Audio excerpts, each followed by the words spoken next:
Agatha time, the third Elite Four member that you face in red, blue, and yellow.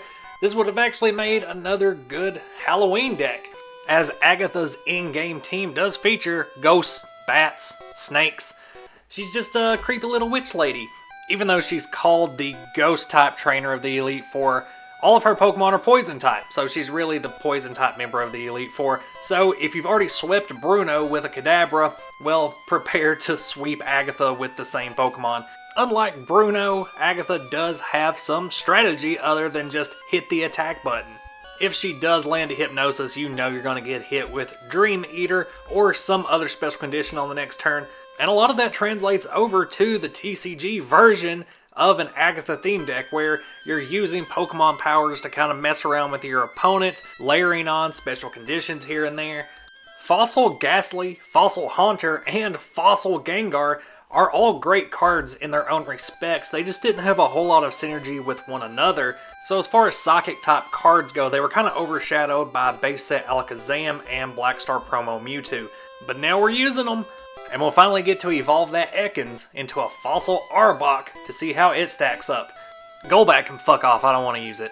Agatha deck!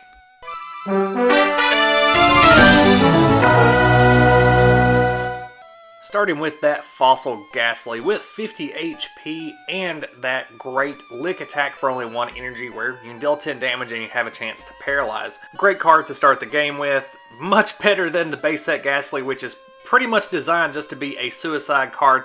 This one we want to evolve into Haunter and further into Gengar, so it's better to actually keep it alive. Speaking of Haunter, I also prefer the Fossil copy to that of base set because its transparency power not only stops damage, it stops anything that's being done to Fossil Haunter. So that ability doesn't actually kick in unless something is happening to Haunter, meaning that your opponent has already flipped coins or whatever else needed for the attack, and they've already laid down plus powers. So it could be that they've laid down plus powers and ended up wasting them if you get that coin flip. By the time you've evolved into Gengar, you probably don't have the 3 Psychic Energy needed to attack because your opponent's going to be using energy removals all through early game. But that's not going to stop you from moving damage counters around with Gengar's Curse power. So if at all possible, make sure you are attacking with Ghastly and Haunter as you're evolving up into Gengar. That way, even if you can't use Dark Mind, you can still move damage counters around. But you also have the option of just swapping into Arbok. It can attack for only 1 energy, so it's not going to be too fussed about having that 1 energy discarded. You can just replace it next turn and use Terror Strike. If you get heads on the coin flip, it's basically a free Gust of Wind where you can pull out a new Pokemon, and the bench Pokemon's going to have 1 damage counter on it, which is where a benched Gengar can come in and just move it to wherever you want it to go. Terror Strike, honestly, isn't all that amazing or effective, but when you do couple it with plus powers and multiple Gengar Curse powers active at the same time, Terror Strike can set you up for a pretty fun late game. No Professor Oak in this build, as there are a lot of cards that you kind of want to hang on to reinforce your strategy later on in the game. You don't want to have to unnecessarily discard very many cards. So a full playset of the build for the draw power, a couple of copies of Computer Search for search power, just a couple copies of Pokemon Breeder if you're wanting to evolve quickly up into Gengar, mid or late game, when it's more beneficial to have that Gengar so you can start moving damage counters with Curse. A couple copies of Item Finder to recycle some key cards as you need them, like plus power, like your energy search. If you can't get that 1 grass energy you need for Arbok, then sometimes, yeah, you just have to sacrifice some cards, use Item Finder, get an energy search, back out of your discard, use energy search, get that grass energy. That's a lot of work just for 1 Terror Strike, but sometimes that's what you gotta do.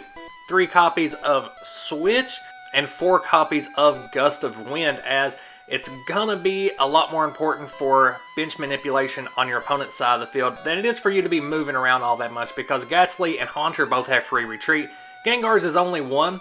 Switch is mainly in here for your Arboks if they're about to be knocked out. You don't want to give up that prize. Arbok is only ever going to have 1 energy on it, so a retreat cost of 2 is just a no-go. A couple copies of Last that you're going to want to try to hold on to and start dropping those as you're evolving up into Gengar. You want to prevent your opponent from playing those energy removals that they might be holding in hand waiting on you to start stacking energy on a certain Pokemon.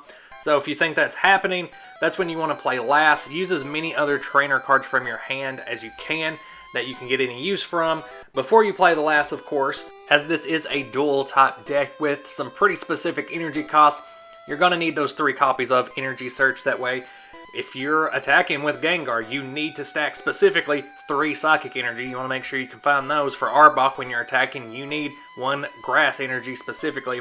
Got to be able to find it. Full playset of plus power to make those Terror Strikes as worth as much as possible. That way you are setting up late game Gengars better. Spreading damage around as hopefully you're hitting some heads on those coin flips. Moving Pokemon to the bench after you've already put some damage counters on them. Playset of energy removal to try to offset your opponent's setup. And then you're going to fill out the rest of the deck with energy. Only 4 copies of Grass Energy, which is why I was saying earlier that Energy Search is going to be pretty important in this deck. And then 10 Psychic Energy, which is going to be used, of course, to power up your Ghoulie Ghosts. And your strategy is basically going to be spreading damage from turn 1.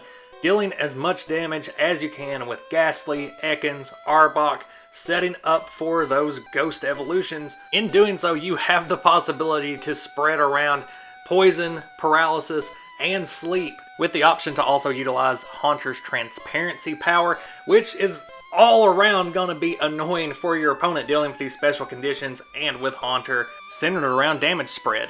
Golbat wasn't included because it overcrowds the deck. You're going to have to put 3 energy on it either way you want to attack, and for a Pokemon with 60 HP, that is just not viable, especially in a deck where the main focus is going to be on damage spreading for the purpose of using Gengar's Curse. The same reason I didn't even mention Arbok's Poison Fang is this thing's got 60 HP. It's not going to be getting off that many Terror Strikes anyway, let alone getting 3 energy onto this card. Even with the added Poison, Poison Fang really just isn't worth the 3 energy that you have to use on this card. Those turns are better used to get energy onto the Gengar line.